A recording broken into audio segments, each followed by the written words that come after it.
హత్య ఆరోపణలతో అరెస్ట్ అయిన కన్నడ నటుడు దర్శన్ కేసులో కీలక విషయాలు వెలుగులోకి వస్తున్నాయి. దర్శన్ చెప్పినట్టే తాను చేశానని నిందితులు వరుసబెట్టి వాంగ్మూలాలు ఇస్తున్నారు. మృతుడు రేణుకాస్వామి పోస్టుమార్టం రిపోర్టు కూడా బయటకొచ్చింది. మృతుడి శరీరంపై 14 నుంచి 15 గాయాలున్నాయని అటాప్సీ రిపోర్టులో వచ్చింది. ముక్కు, వీపు, కాళ్లు, దవడలపై గాయాలున్నాయని తెలిపింది.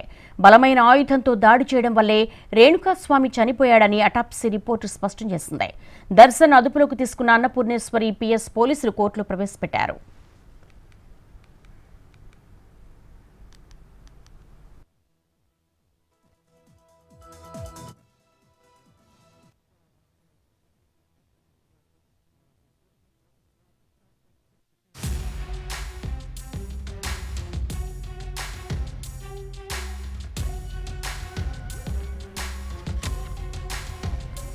రేణుకాస్వామి హత్య కేసులో ముగ్గురిని అదుపులోకి తీసుకున్నారు పోలీసులు.